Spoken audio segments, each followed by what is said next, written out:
慧晨，你没事吧？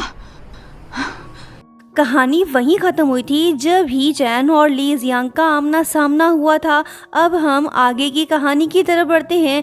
दर्दनाक पास्ट की यादें ताज़ा हो गईं, जिस वजह से ही चैन उदास सा हो गया। ये कुछ भी नहीं बोल पा रहा।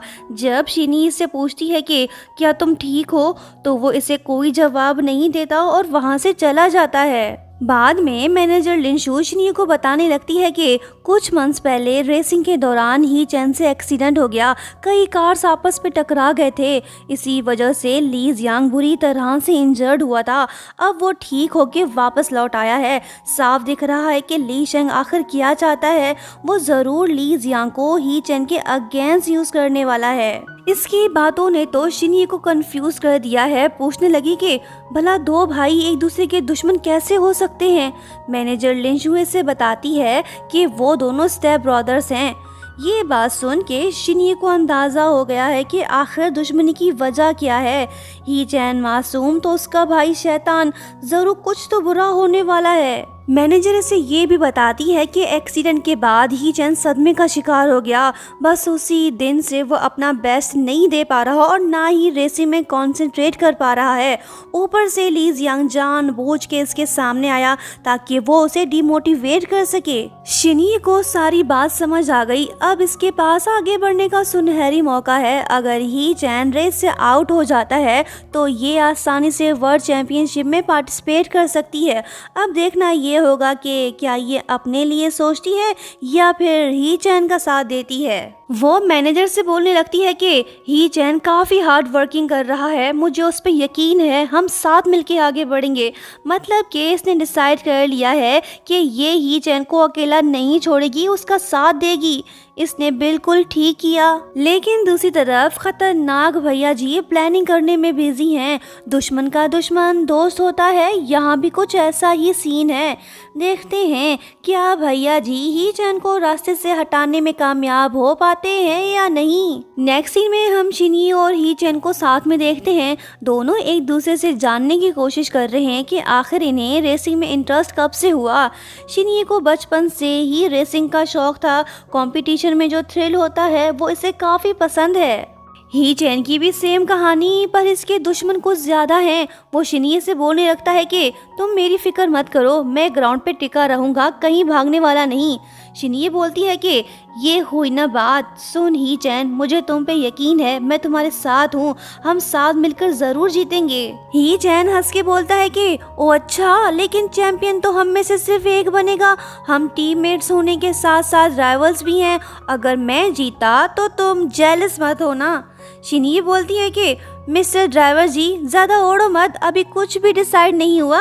ये सीन इनकी मुस्कुराहटों के साथ ख़त्म हुआ। सुबह हो गई। शिनी नींद से उठ के ब्रेकफास्ट बना रही है। इसे ही चैन की फिक्र है, इसलिए ये सारे काम खुद ही कर रही है ताकि वो ट्रेनिंग में फोकस कर सके। बंदा खुश हो गया, माहौल भी घरेलू सा हो गया।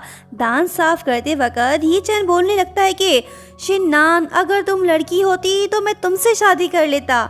ये रोमांटिक बात सुन के पगली तो शर्मा गई। पूछने लगी कि क्या सच में? वो बोलता है कि हाँ, क्यों नहीं। शिनी की खुशी तो देखो, मानो जैसे लड़का इसे प्रपोज कर रहा है। देखते हैं इनकी लव स्टोरी कब स्टार्ट होती है। ही चैन ठीक से परफॉर्म नहीं कर पा रहा। ये देख मैनेजर लिनशू इस पे काफ़ी गुस्सा होती है।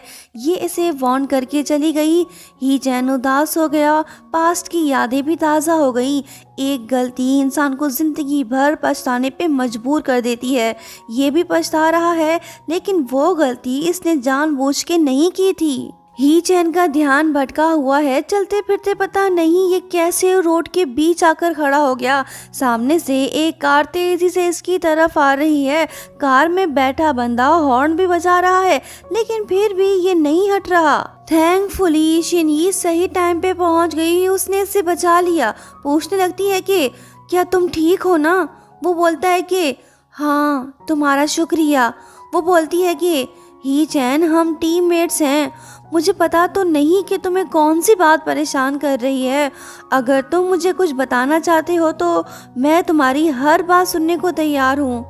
ही चैन को इसकी ये बात अच्छी लगी। फिलहाल ये इसे कुछ नहीं बता रहा।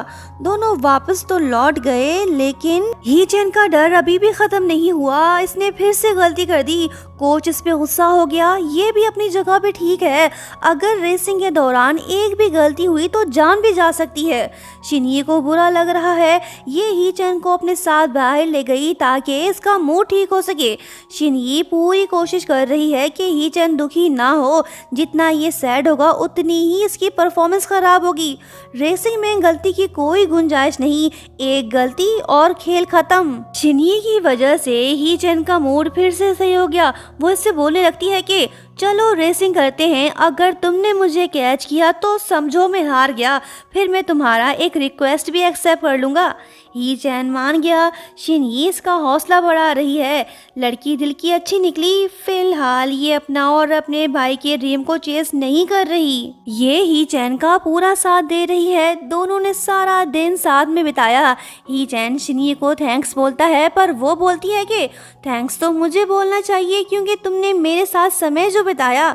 ही चैन अगेन इसे दिल से थैंक्स बोलता है।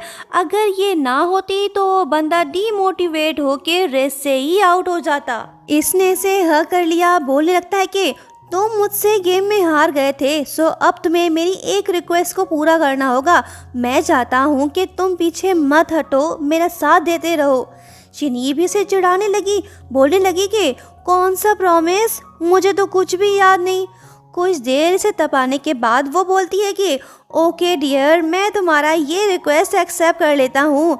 दोनों वहाँ से चले आए। नेक्स्ट सीन में हम देखते हैं कि ही चैन बात ले रहा होता है। शिनये भी नहाना चाहती है, लेकिन ये तो ठहरी लड़की, अब ये यहाँ पे तो नहीं नहा सकती ना, इसलिए वो लेडीज लॉकर में नहाने चली जाती है। जिस बात का डर था वही हुआ। मैनेजर लिंशु ने इसे रंगे हाथों पकड़ लिया। इसका भांडा फूट गया। शिनये अब सच नहीं छुपा सकती, सो इसने इन्हें सब कुछ बता दिया। खुशकिस्मती से मैनेजर लिंशु इस पे ज़्यादा गुस्सा नहीं होती। इसे शिनये की मजबूरी समझ आ गई। ये इसे सपोर्ट करने को तैयार है। ये सीक्रेट इन दोनों के बीच रहता तो अच्छा था, लेकिन अफसोस ऐसा नहीं हो पाया क्योंकि फेंगशु जो कि टीम का मैकेनिक है, उसने ये सब बातें सुन ली। अब इसे भी पता चल गया है कि शिनये एक लड़की है। ये तो अच्छा नहीं हुआ। सिंगलों के टीम में जब इकलौती छोकरी हो तो सब उसके पीछे ही पड़ेंगे ना। फिलहाल तो जिसे पता है वो शिनये के पीछे पड़ गया है, मतलब के फेंगशु। ये शिनये से मिलने पहुंच गया ताकि इसे मील बॉक्स दे सके। लड़की को इम्प्रेस करने की कोशिश जारी। ही चैन को समझ नहीं आ रहा कि फेंगशु अचानक से शिननान में इतना इंटरेस्ट क्यों ले रहा है। ये जेलस फील कर रहा है। जब फेंगशु शिनये से बात करने की कोशिश करता है तो ही चैन उसे अपने साथ ले जाता है, लेकिन फेंगशु तो पीछे हटने को तैयार ही नहीं। ये मैनेजर लिंशु से रिक्वेस्ट करता है कि वो शिननान को उसके रूम में शिफ्ट कर दे। ये बात मैनेजर लिंशु की भी समझ से बाहर है। कहीं इसे पता तो नहीं चल गया। ये बात इसे परेशान कर रही है। वहीं दूसरी तरफ नकली लड़के और असली लड़के के दिल में प्यार की फीलिंग्स पैदा होना शुरू हो गई हैं। शिनये तो ठहरी लड़की, इसका तो कोई कसूर ही नहीं, लेकिन ही चैन तो लड़का है ना, ये बिना सोचे समझे ही इसे लाइक कर बैठा। फिलहाल दोनों एक दूसरे को कुछ नहीं बता रहे। जिम के बाद दोनों रूम में वापस लौट आए। ही चैन नहाने तो चला गया, पर ये तौलिया लेकर नहीं गया। शिनये से बोलने लगता है कि शिननान, मुझे तौलिया लाके दो, जल्दी करो। लड़की बुरी तरह से फंस गई। अब ये करे तो क्या करे, भाग तो सकती नहीं और ना ही ये अंदर जा सकती है। अब ये क्या करेगी, ये तो हम नेक्स्ट पार्ट में ही देख पाएंगे।